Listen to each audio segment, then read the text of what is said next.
UP board का most important और repeated numerical पे हम बात करेंगे। तो ये है 1/μ0 का मात्रक यानी यूनिट होता है। ऑप्शन आपको मिल जाएंगे। तो ये क्वेश्चन जो है वो बहुत ही इम्पॉर्टेंट है, आपको जेईई मेन में भी देखने को मिलेगा। तो प्रकाश का वेग यानी सी का जो मान होता है वो होता है 1/√μ0 यानी जब हम 1/√μ0 जैसे ही हम कैलकुलेट करेंगे तो हमको क्या मिल जाएगा, हमको मिल जाएगा प्रकाश का वेग जो कि होता है 3 × 10⁸ मीटर पर सेकेंड। बहुत इंपॉर्टेंट रिजल्ट है। इस पे जेईई मेन में भी क्वेश्चन पूछा जा चुका है, ठीक है, और आपका यूपी बोर्ड भी पूछ रहा है, तो समझ लो कितना इम्पोर्टेंट है। लेकिन इस प्रश्न में क्या है, इसमें कोई रूट नहीं है। आप देखो इसमें कोई भी रूट नहीं है। तो हम क्या करेंगे, इसको हल करेंगे। कैसे करेंगे, हम दोनों पक्षों का वर्ग कर देते हैं। तो वर्ग करने से क्या होगा, ये हो जाएगा c² और ये हो जाएगा 1/μ0 तो देखो ये क्या हो गया, ये इसी का मात्रक पूछा है। तो इसका मात्रक मतलब c² का मात्रक, और c क्या है, प्रकाश का वेग जिसका मात्रक मीटर पर सेकंड होता है। तो जब इसका स्क्वायर करेंगे, वर्ग करेंगे, तो क्या हो जाएगा, मीटर पर सेकंड का भी वर्ग हो जाएगा। इसका मतलब मीटर स्क्वायर पर सेकंड स्क्वायर हमारा क्या हो जाएगा, आंसर हो जाएगा। यानी पहला ऑप्शन हमारा क्या हो जाएगा, सही हो जाएगा। ठीक है, ठीक है। अब देखो ये इंपॉर्टेंट रिजल्ट आपको जेईई में नहीं पूछा जा चुका है। आप PYQ देखो उठा के, तो हो सकता है कि नेक्स्ट बार यूपी बोर्ड क्या कर ले, आपको 1/√μ0 का मात्रक पूछ ले या इसका मान पूछ ले। तो इसका मान पूछता है तो इसका मान हो जाएगा 3 × 10⁸ मीटर पर सेकंड, और मात्रक पूछता है तो मीटर पर सेकंड हो जाएगा। ठीक है, चलो आगे बढ़ते हैं। एक और क्वेश्चन दिया है यहाँ पे, वैद्युत क्षेत्र ई की वैल्यू दिया है, कितना दिया है, 3i + 4j। आप देखो ये क्या है, एक वेक्टर क्वांटिटी है, सदिश राशि है। तो इसको भी आपको याद रखना है कि इलेक्ट्रिक फील्ड यानी वैद्युत क्षेत्र जो होता है एक सदिश राशि होता है। और एक तल का पृष्ठ क्षेत्रफल, ठीक है, तो यानी इसका पृष्ठीय क्षेत्रफल कितना है, वेक्टर ए बराबर 10i। ठीक है, मीटर स्क्वायर इसका मात्रक हो जाएगा। और इसका मात्रक जो है वो क्या है, न्यूटन पर कूलाम है। तो आपको इसके मात्रक भी साथ साथ याद रखने की वैद्युत क्षेत्र का मात्रक क्या होगा, क्योंकि डायरेक्ट आपको बहुविकल्पी प्रश्न में पूछा जा सकता है। ठीक है, आपको बोला कि वैद्युत फ्लक्स क्या होगा। वैद्युत फ्लक्स का जो फार्मूला होता है, याद रखना है, इंपॉर्टेंट फार्मूला है, मोस्ट इम्पॉर्टेंट।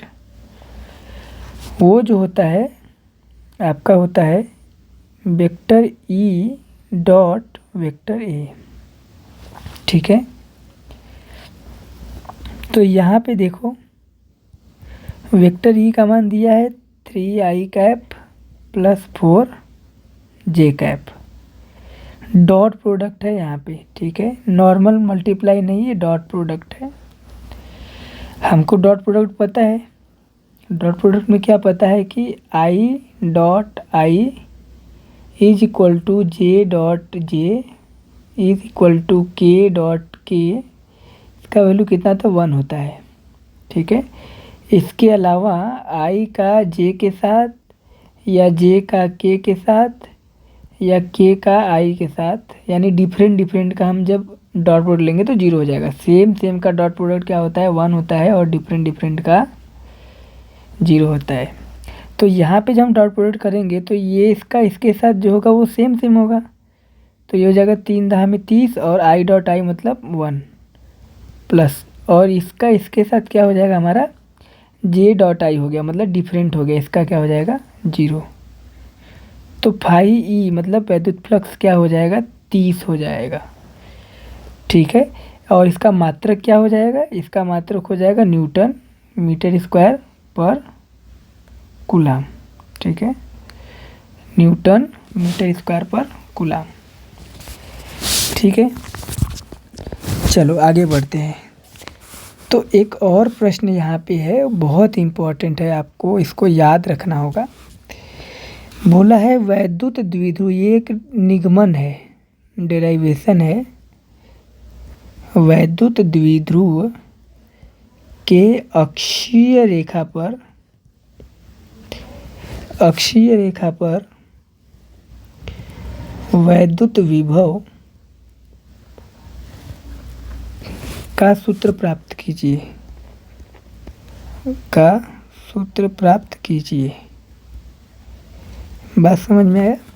तो पहले आपसे ये भी इम्पोर्टेंट चीज़ है, 1 नंबर 2 नंबर पूछ सकता है वैद्युत द्विध्रुव क्या होता है। तो याद रखना वैद्युत द्विध्रुव क्या होता है, दो विपरीत चार्ज को जब हम बहुत स्मॉल यानी बहुत छोटे से डिस्टेंस से जब हम अलग करते हैं तो ये जो पूरा ज्योमेट्री, जो पूरा स्ट्रक्चर है, इसको हम वैद्युत द्विध्रुव बोलते हैं। ठीक है, इसको हम बोलते हैं वैद्युत द्विध्रुव। ये बहुत ही छोटा सा डिस्टेंस से दो चार्ज जो विपरीत नेचर में हो तथा समान परिमाण के हो। ये Q और प्लस Q माइनस Q यानी इसका नेचर क्या है, अपोजिट है। और ये क्या है, सेम मैग्नीट्यूड के हैं, बराबर मैग्नीट्यूड के हैं। ठीक है, इस तरीके से हमारा क्या बन जाता है, वैद्युत द्विध्रुव बन जाता है। तो इसके उदाहरण क्या होंगे, जैसे हमारा HCl हो गया। ठीक है, तो HCl में ये प्लस हो जाएगा, पार्शियल प्लस और पार्शियल निगेटिव, तो ये हमारा क्या बना देगा, एक द्विध्रुव बना देगा। HBr हो गया। इसी तरीके से इनके ऊपर पार्शियल निगेटिव होते हैं और सेम नेचर के होते हैं, सेम अपोजिट नेचर के और सेम मैग्नीट्यूड के निगेटिव पॉजिटिव चार्जेस होते हैं इनके ऊपर। तो ये हमारा क्या हो जाएगा, उदाहरण हो जाएगा। ठीक है, तो ये इम्पोर्टेंट चीज़ है, आपको इसको याद रखना है। चलो नेक्स्ट प्रश्न क्या है, अक्षीय रेखा पर वैद्युत विभव का सूत्र प्राप्त करना है। ठीक है, तो चलो देखो हम एक द्विध्रुव बना लेते हैं। तो ये हो गया हमारा द्विध्रुव। ठीक है, इसका एक कोने पे प्लस Q होगा और एक कोने पे माइनस Q होगा। तो अक्षीय रेखा का मतलब है कि ये क्या हो जाएगा, इसके अक्ष में कोई पॉइंट है। ठीक है, मान लेते ये पॉइंट P हो गया। इसी पॉइंट P पर हमको क्या करना है, वैद्युत द्विध्रुव का गणना करना है, इसके विभव का, इस पॉइंट पे विभव क्या होगा। ठीक है, तो हम इस विभव का, वैद्युत द्विध्रुव का नाम देते हैं, ये AB हो गया। और ये क्या हो गया, ये इसका क्या हो गया, सेंटर हो गया। तो फॉर आवर कन्वीनियंस हम इसका जो डिस्टेंस है, जो स्मॉल सेपरेशन है डिस्टेंस का, वो 2D बोल देते हैं। और ये जो पॉइंट है इस वाले, इसके मिड पॉइंट से इसका जो दूरी है वो कितना है, स्मॉल r है। ठीक है, चलो तो हम क्या करेंगे, जानते हैं कि जो विभव होता है वो आपका स्केलर क्वांटिटी होता है, मतलब अदिश राशि होता है। तो अदिश राशि है तो हम क्या करेंगे, प्लस Q के वजह से इस पर कितना विभव है वो निकाल लेंगे। ठीक है, प्लस Q की वजह से पॉइंट P पर कितना विभव वो निकाल लेंगे। अब माइनस Q की वजह से इस पॉइंट P पर कितना विभव है वो निकाल देंगे और दोनों को जोड़ देंगे। इस तरीके से हमको पॉइंट P पर इस द्विध्रुव के कारण से कितना विभव है वो हमको पता चल जाएगा, यानी हमको यही निकालना है। ठीक है, चलो उसके लिए हमको क्या करना पड़ेगा, विभव निकालने के लिए हमको इस चार्ज से इस पॉइंट P की दूरी निकालनी पड़ेगी। तो देखो ये इसका मिड पॉइंट है, तो ये वाला पोर्शन यानी ये वाला क्या हो जाएगा, हमारा D हो जाएगा और ये भी D हो जाएगा। तो प्लस Q से P के बीच की दूरी क्या हो जाएगी, R प्लस D, आप देख सकते हो। ठीक है, क्या हो जाएगा, ये D हो गया, ये D हो गया इतना, और यहाँ से यहाँ तक R हो गया। ठीक है, तो R प्लस D हो जाएगा। सिमिलरली इस पॉइंट B से इसकी दूरी क्या हो जाएगी, तो यहाँ से यहाँ तक क्या हो गया, ये R हो गया और इसमें से ये D माइनस कर देंगे तो हमको मिल जाएगा R माइनस T। बस ये आपको याद रखना है। तो अब देखो हम क्या करेंगे, इस पॉइंट की वजह से इस ये जो है पॉइंट चार्ज है, पॉइंट चार्ज Q से R प्लस डी डिस्टेंस पे एक पॉइंट P है, उस पर वैद्युत विभव निकालना है। तो हमको फार्मूला पता है, ठीक है। वो क्या होता है, 1/4πε0 चार्ज का मैग्नीट्यूड डिवाइड बाई उसका डिस्टेंस। कितना डिस्टेंस है, R प्लस डी, ठीक है, R प्लस डी, ये हमारा हो जाएगा, इसका वैद्युत विभव हो जाएगा इस तरीके से, ठीक है। और ये हमारा हो जाएगा समीकरण 1। इसी तरीके से इस पॉइंट से इस पॉइंट के बीच की दूरी पता है R माइनस डी, तो इस पॉइंट के इस मतलब माइनस चार्ज की वजह से इस पे जो लगने वाला विभव होगा वो क्या हो जाएगा, वो हो जाएगा 1/4πε0 माइनस Q, क्योंकि यहाँ पे जो चार्ज है वो माइनस है, डिवाइड बाई इनके बीच का डिस्टेंस कितना है, ये डिस्टेंस कितना है, R माइनस डी, ठीक है। ये हो गया हमारा समीकरण 2। यानी बिंदु P पर जो विभव होगा वो इसके वजह से होगा और इसके वजह से, तो दोनों को हम जोड़ देंगे। बिंदु P पर कुल विभव जो होगा वो क्या होगा, V plus Q plus V minus Q। इसको जोड़ देते हैं तो क्या हो जाएगा, 1/4πε0 Q/R plus D plus 1/4πε0 minus Q/R minus D. तो यहाँ पे अगर ध्यान से देखो आप, तो 1/4πε0 और Q जो है कॉमन है, तो क्या बचेगा, यहाँ पे बचेगा 1/R प्लस डी बचेगा, यहाँ पे माइनस बचेगा और R माइनस डी बचेगा, ठीक है। अब इसको हम हल करेंगे, इसको हल करने पे हमको क्या मिलेगा, देखो ध्यान से आप, Q/4πε0, तो हल करेंगे तो देखो ये R plus D R minus D मतलब A plus B minus B हो गया। तो यहाँ पे क्या हो जाएगा, A² माइनस B² हो जाएगा, ठीक है। तीसरे गुणा करेंगे तो R माइनस डी का एक के साथ गुणा R माइनस डी हो जाएगा, इसका इसके साथ गुणा करेंगे तो क्या हो जाएगा, R प्लस डी हो जाएगा, ठीक है। तो इस तरीके से ये हमारा जो होने वाला है, ब्रैकेट को हम ओपन करेंगे ये वाला, तो ये माइनस हो जाएगा और ये भी माइनस हो जाएगा, ठीक है। और ये हो जाएगा R² माइनस D²। तो Vp इज इक्वल टू हो जाएगा Q/4πε0, और ये हमारा हो जाएगा R से R कैंसिल और D मिलके -2D हो जाएगा, divide by R² minus D², ठीक है। तो यहाँ पे अगर आप देखो ध्यान से, तो मैंने एक बात बोला था कि जो द्विध्रुव होता है, ठीक है, वो बहुत ही स्मॉल डिस्टेंस से सेपरेट किया जाता है। इसका मतलब है कि R जो है वो ग्रेटर देन D होगा, ठीक है। यानी D बहुत ही स्मॉल है, यानी R जो है जब भी होगा D से बड़ा होगा।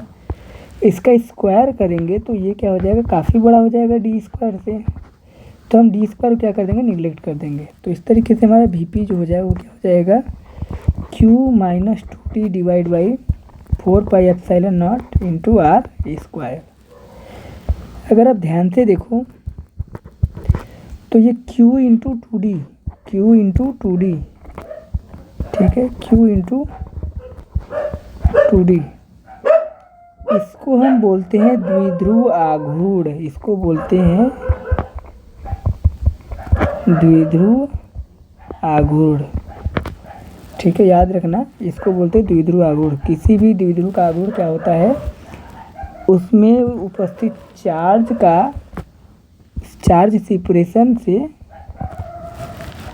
मल्टीप्लिकेशन जो होता है हमारा क्या होता है, द्विध्रुव आघूर्ण होता है। तो ये हमारा क्या हो जाएगा, वेक्टर P डिवाइड बाई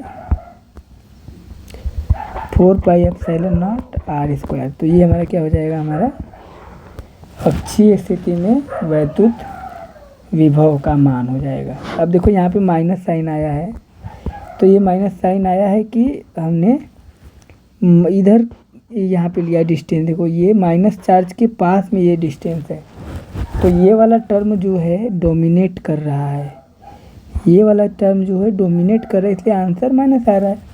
लेकिन अगर यही पॉइंट इस तरफ होता तो हमारा आंसर क्या आता, प्लस आता, क्योंकि इस तरफ क्या हो जाता, ये वाला टर्म डोमिनेट करता। ठीक है, तो इसका कोई दिक्कत नहीं है, आप इसको याद कर सकते हैं। ठीक है, हाँ, लेकिन दोनों का मैग्नीट्यूड क्या आएगा, सेम ही आने वाला है। ठीक है, ओके, तो ये आपका था अक्षीय स्थिति में। फिर क्या होता है, कभी कभी आपको बोल देगा निरक्षीय स्थिति में बताओ, और ये भी इम्पोर्टेंट है। तो निरक्षीय स्थिति में देखो यहाँ पे आप थोड़ा सा दिमाग लगाओगे आप अगर, तो ये प्लस क्यू चार्ज हो गया, ये माइनस क्यू हो गया, और आपका जो पॉइंट होगा वो इसके वाई एक्सिस में होगा, यानी इसके अक्ष में ना होकर किसी वाई एक्सिस पे होगा। तो ये मानते हैं पॉइंट यहाँ पे है। ठीक है, तो ये हो गया डी आपका, और ये डी हो गया। तो ये पॉइंट कितना दूर है, आर दूर पे है। अगर आप ध्यान से देखो तो इसकी वजह से इस पॉइंट पे आपका विद्युत विभव इतना हो जाएगा, और इस पॉइंट की वजह से इधर ये हो जाएगा इतना। तो अगर आप ध्यान से देखो तो ये डिस्टेंस जो है वो क्या हो जाएगा, R square plus D square का अंडर रूट, और ये डिस्टेंस क्या हो जाएगा, R square plus D square का अंडर रूट। इस केस में इस पॉइंट पी पे जो विभव होगा वो क्या होगा, प्लस क्यू और माइनस क्यू की वजह से होगा। लेकिन अगर आप ध्यान से देखो तो ये दोनों बीच का डिस्टेंस जो है यहाँ पे दोनों बराबर आ रहा है, जबकि यहाँ पे दोनों केस में अलग अलग आया था। एक में आर प्लस डी आया था और एक में आर माइनस डी आया था, इसलिए इसका आंसर ये आया। लेकिन यहाँ पे क्या है, दोनों की वैल्यू सेम आ रही है और दोनों अपोजिट नेचर के हैं, तो एक प्लस और एक माइनस मिलेगा, और वो सॉल्व करके आपको क्या आंसर मिल जाएगा, 0 मिल जाएगा। ठीक है, तो आपको ये बात याद रखना है, इम्पॉर्टेंट रिजल्ट है, आपको 1 नंबर भी पूछ सकता है। ठीक है, चलो ये आप याद रखना। इसके अलावा एक क्वेश्चन है यहाँ पे, फ्लेमिंग के बाएं हाथ का नियम लिखने के लिए आता है। फ्लेमिंग के बाएं हाथ का नियम, फ्लेमिंग के बाएं हाथ का नियम बहुत इम्पोर्टेंट है। वैसे तो बाएं और दाएं हाथ दोनों का नियम पढ़, लेकिन बाएं हाथ का कुछ ज़्यादा ही है क्योंकि ये पूछा जाता है। तो ये हमने फ्लेमिंग के बाएं हाथ का नियम का चित्र बना रखा है। आपको याद कैसे रखना है, याद रखना है फादर मदर चाइल्ड करके। ठीक है, तो आपको बाएं हाथ की तीनों उंगलियों को, फिंगर को, और मिडल फिंगर जो है और ये आपका उसके पहले वाला जो फिंगर है, तो इन तीनों को कंजिक्यूटिव फिंगर जो है, इनको इस प्रकार से एक दूसरे के लंबवत फैलाना है। ठीक है, तो जो आपका अंगूठा होगा वो फोर्स यानी बल को दिखाएगा।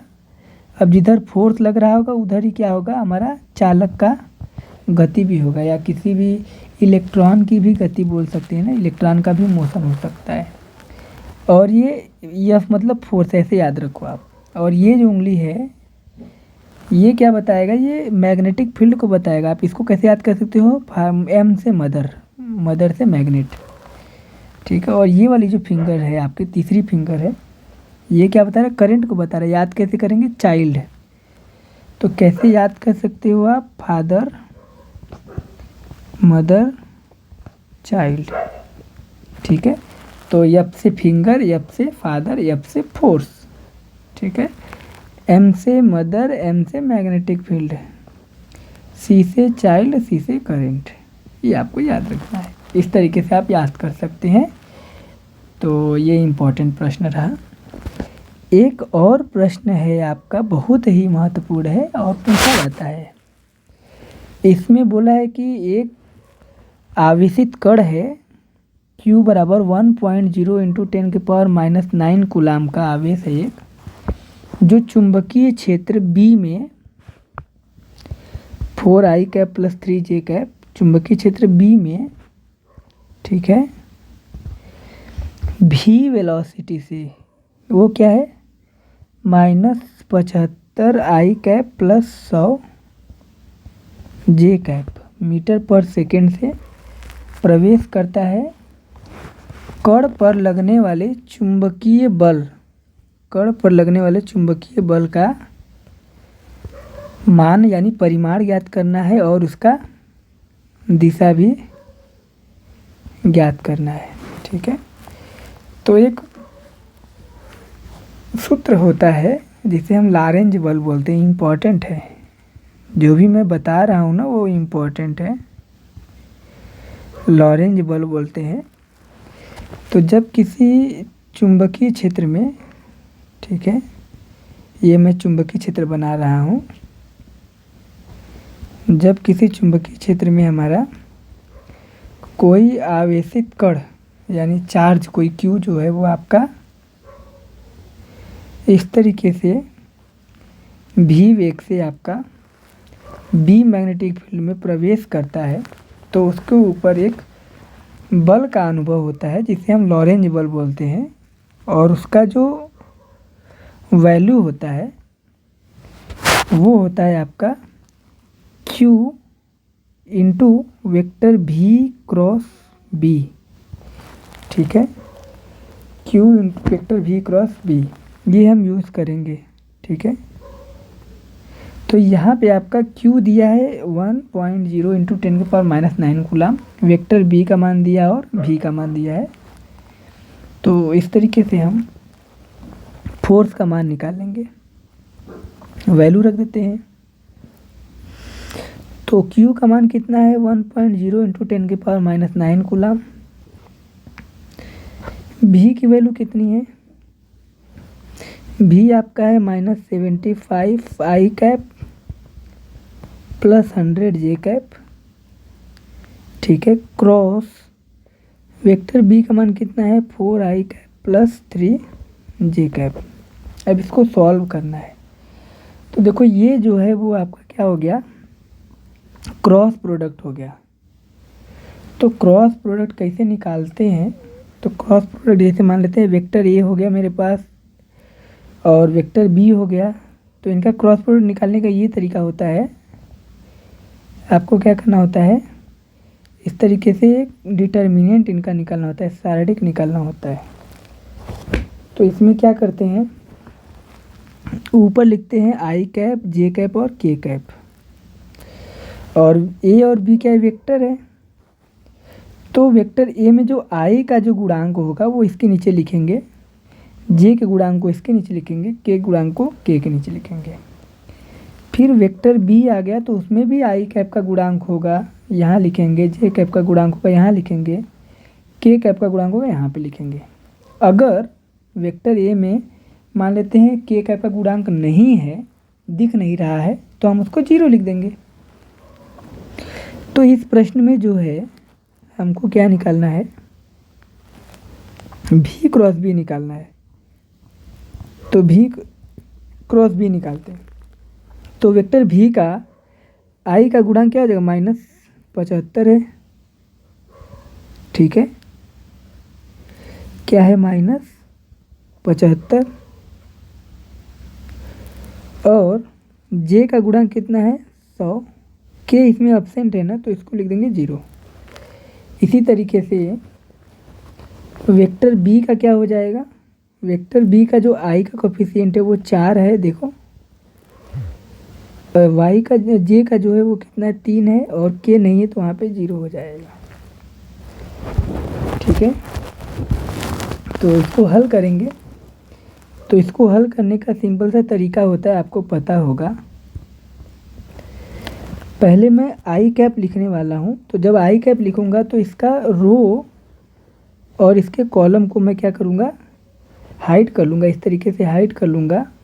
तो बचेगा जो, उसको हम क्या करेंगे, क्रॉस मल्टीप्लाई करेंगे और माइनस करेंगे। तो यहाँ पे क्या हो जाएगा, 0 होने वाला है मल्टीप्लाई करके। तो ये क्या हो जाएगा, हमारा आई कैप 0 हो जाएगा। इसी तरीके से जब हम जे कैप के लिए निकालेंगे तो देखो ये हो गया प्लस, ये हो गया माइनस और ये हो गया प्लस, तो यहाँ पे -j लिखेंगे और इसके कॉलम और इसके रो को मैं क्या करूँगा, छिपा लूँगा। अब मल्टीप्लाई करूँगा इसका इसके साथ, इसका इसके साथ, तो मुझे क्या मिलने वाला है, 0 मिलने वाला है फाइनली। ठीक है, क्या मिलने वाला है, 0। अब बारी अगर के का, तो के कैप लिख लेंगे। इसमें क्या करेंगे, अगेन इसके कॉलम को और इसके रो को छिपा लेंगे, इस तरीके से क्रॉस मल्टीप्लाई करेंगे तो -75 गुणे 3 हो गया। फिर माइनस करेंगे और इसका इसके साथ मल्टीप्लाई करेंगे तो ये कितना हो जाएगा, 400 हो जाएगा। तो v क्रॉस b कितना आ जाएगा हमारा, देखो ध्यान से, ये तो 0 हो गया, ये भी 0 हो गया, तो हो गया के कैप 75 गुणे 3। 75 गुणे 3 जो होगा वो क्या पानते हैं 15, अब 7 तरीके 21 एक 22 यानी 225 माइनस हो गया और -400। तो ये कितना हो जाएगा, v क्रॉस b कितना हो जाएगा, 4 2 625 हो जाएगा, माइनस में के कैप। ठीक है, तो हमको q के साथ मल्टीप्लाई करना है इसको ना, देखो यहाँ पे इस आंसर को q के साथ मल्टीप्लाई करें तो फोर्स मिल जाएगा। तो फोर्स के लिए मैं क्या करूँगा, q के साथ इसका मल्टीप्लाई कर दूँगा। तो q कितना है, 1.0 इंटू 10⁻⁻9 गुलाम है, इसका मल्टीप्लाई करना है -625 के कैप के साथ। ठीक है, -625 के कैप के साथ मल्टीप्लाई करना है। तो ये हमारा देखो एक के साथ मल्टीप्लाई यही होगा, तो हमारा आंसर क्या आ गया, -625 गुणे 10⁻⁻9 के कैप। बात समझ में आया, के कैप का क्या मतलब है। अब देखो ये माइनस टर्म को मैं यहाँ पे ले जाता हूँ,